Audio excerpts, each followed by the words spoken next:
Hello student, welcome back to অমিতের tuition. আমরা টেন্সের একটা সিরিজ শুরু করেছি, যেখানে টেন্স বেসিক থেকে শুরু করেছি এবং পুরো টেন্সটা শেষ করব এই সিরিজের মাধ্যমে। এর আগে আমাদের 3টে ভিডিও হয়েছে। প্রথম ভিডিওতে টেন্স কাকে বলে, টেন্সের প্রকারভেদ সম্পর্কে জেনেছি। দ্বিতীয় ভিডিওটা ছিল প্রেজেন্ট ইনডিফিনাইট টেন্স নিয়ে, এবং তৃতীয় বা লাস্ট ভিডিও যেটা ছিল সেটা ছিল প্রেজেন্ট কন্টিনিউয়াস টেন্স। তাহলে আজকের যে ভিডিওটা, এখানে আমরা শিখব প্রেজেন্ট পারফেক্ট টেন্স নিয়ে। প্রেজেন্ট পারফেক্ট টেন্স আজকে আমরা শিখব প্রেজেন্ট পারফেক্ট টেন্স। তবে চলো তার আগে দেখে নেওয়া যাক গতকালের যে হোমওয়ার্কগুলো দেওয়া ছিল সেগুলো সম্পর্কে। আগের দিনের হোমওয়ার্কগুলো ছিল প্রেজেন্ট কন্টিনিউয়াস টেন্সের স্ট্রাকচার কি, সাবজেক্ট প্লাস অ্যাম, ইজ, আর প্লাস ভার্বের সঙ্গে আইএনজি প্লাস অবজেক্ট। বলেছে ছেলেরা মাঠে ফুটবল খেলছে। এখানে সাবজেক্টকে দ্য বয়েজ, প্লুরাল নাম্বার তাহলে আর হবে। দ্য বয়েজ আর প্লেয়িং, খেলা প্লে সঙ্গে ING, playing football, playing a football in the field. The boys are playing football in the field. বিড়ালটি ইঁদুরটিকে তাড়া করছে। The cat is run after মানে তাড়া করা, তাহলে হয়ে যাবে running after the rat. The cat is running after the rat. আমি একটি সিনেমা দেখছি, তাহলে আই অ্যাম ওয়াচিং, ওয়াচ মানে দেখা, I am watching a cinema, I am watching a cinema. তুমি একটি গাড়ি চালাচ্ছ, you are driving a car, you are driving a car. তারা একটি বাড়ি বানাচ্ছে, they are building A home. তারা একটি বাড়ি, হোম বা হাউসটাই যথাযথ হবে। তাহলে প্রথম বাক্য কি, ছেলেরা মাঠে ফুটবল খেলছে। The boys are playing football in the field. বিড়ালটি ইঁদুরটিকে তাড়া করছে। The cat is running after the rat. আমি একটি সিনেমা দেখছি, I am watching a cinema. তুমি একটি গাড়ি চালাচ্ছ, you are driving a car. তারা একটি বাড়ি বানাচ্ছে, they are building a house.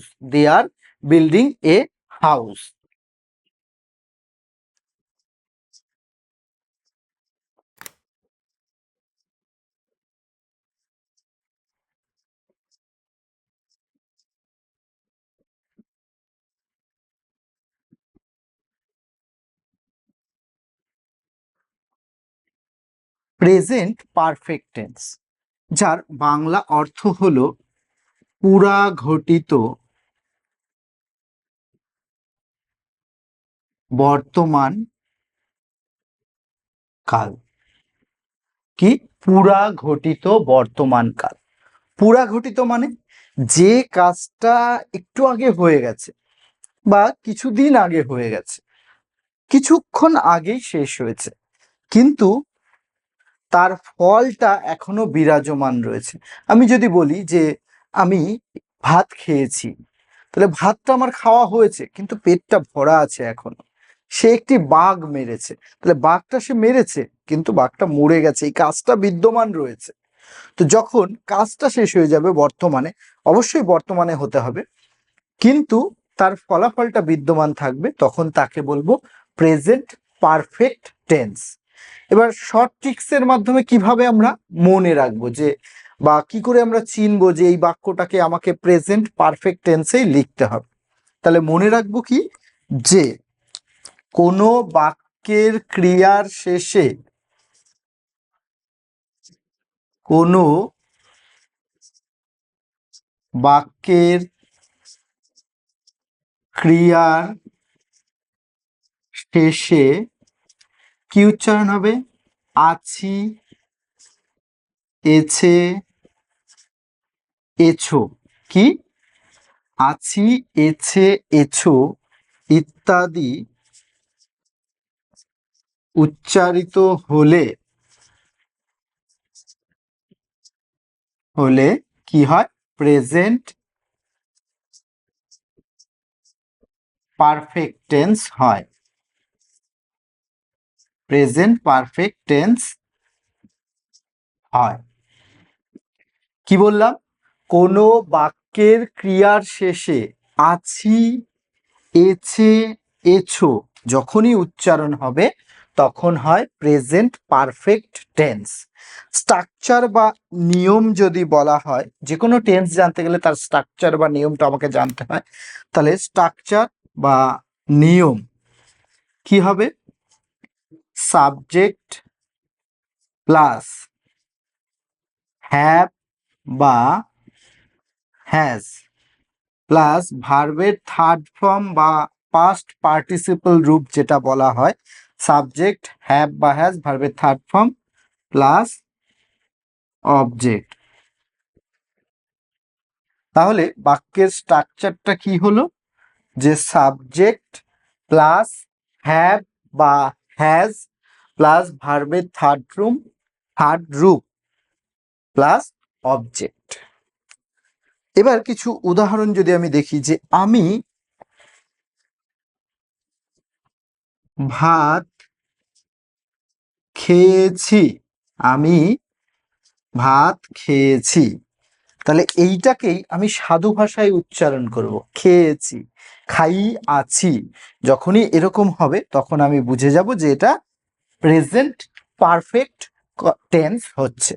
নিয়ম অনুযায়ী লেখো, সাবজেক্ট আই, তারপরে কি হ্যাভ, তারপরে এট মানে খাওয়া, আর থার্ড রূপ eaten, I have eaten rice. I have eaten rice.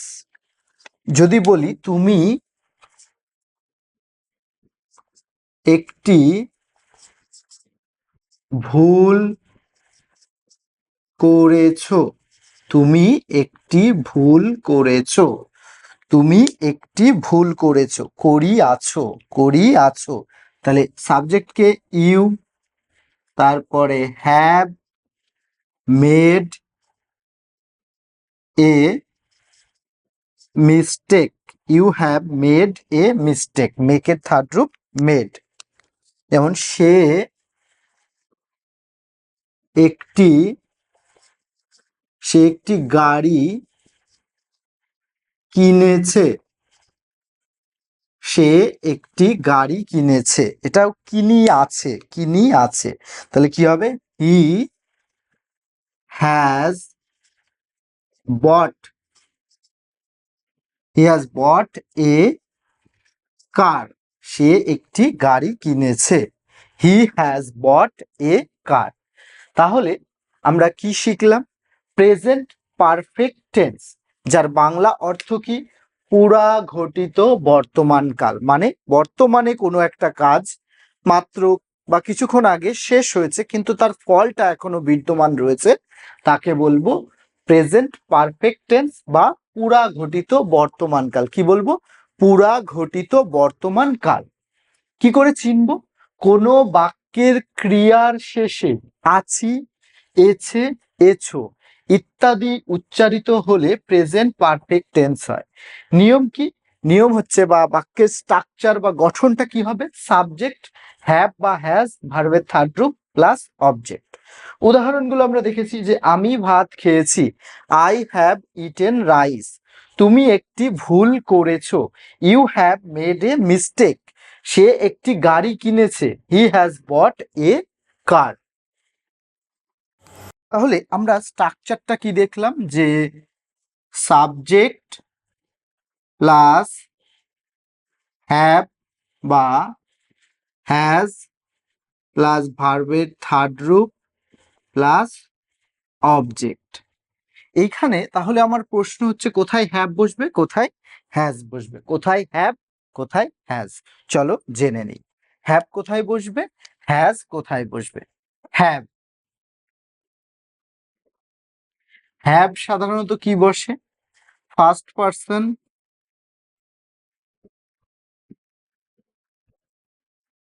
Second person.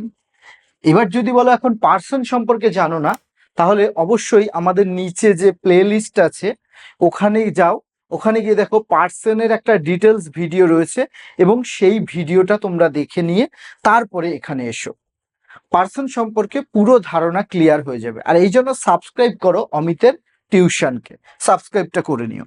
তাহলে ফার্স্ট পার্সন, সেকেন্ড পার্সন এবং প্লুরাল, প্লুরাল নাম্বারের পরে, নাম্বার এর পরে কি বসে, হ্যাভ বসে। কি বললাম, ফার্স্ট পার্সন, সেকেন্ড পার্সন এবং প্লুরাল নাম্বারের পরে হ্যাভ বসে। যেমন যে তারা একটি, তারা একটি বাড়ি বানিয়েছে, বানিয়েছে, তারা একটি বাড়ি বানিয়েছে। তাহলে কি হবে, এটাকে যদি আমি ট্রান্সলেট করি, বানিয়েছে, এছে, এছে উচ্চারণ হচ্ছে আমরা দেখতেই পাচ্ছি। তাহলে তারা ইংরেজি কি, দে, তারা ইংরেজি দে। তারপরে কি বসবে, প্লুরাল নাম্বার, বা এখানে আমরা সেকেন্ড পার্সন পাচ্ছি, তাহলে হ্যাভ। তাহলে কি, দে হ্যাভ বিল্ট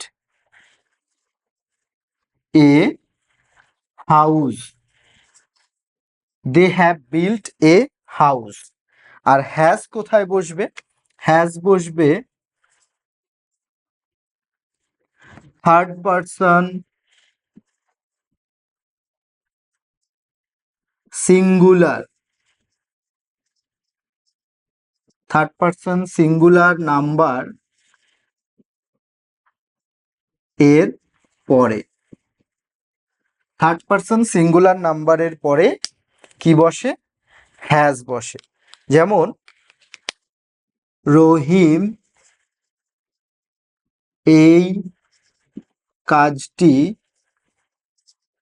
করেছে, রহিম এই কাজটি করেছে। এটাকে যদি আমি ট্রান্সলেট করি কি হবে, রহিম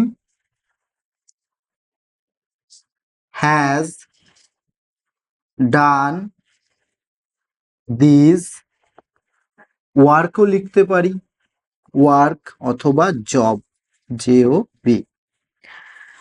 তাহলে দুটো জিনিস আমরা এখানে পেলাম, একটা হ্যাজ কোথায় বসে আর একটা হ্যাভ কোথায় বসে। হ্যাভ বসে সাধারণত কি বললাম, ফার্স্ট পার্সন, সেকেন্ড পার্সন এবং প্লুরাল নাম্বার হলে হ্যাভ বসে। হ্যাজ বসে কোথায়, থার্ড পার্সন সিঙ্গুলার নাম্বার হলে তারপরে হ্যাজ বসে। যেমন তারা একটি বাড়ি বানিয়েছে, they have built a house.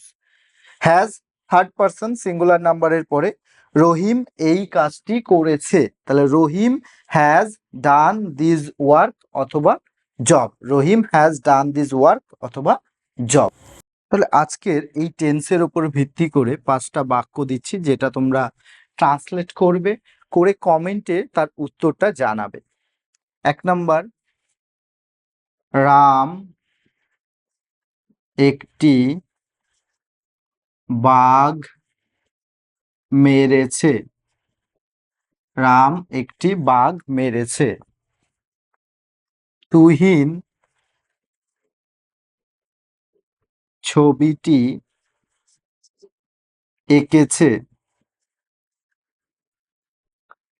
Tuhin ছবিটি এঁকেছে। তারা কলকাতা থেকে, তারা কলকাতা থেকে ফিরেছে, ফিরেছে। সে পরীক্ষায় সে পরীক্ষায় পাশ করেছে।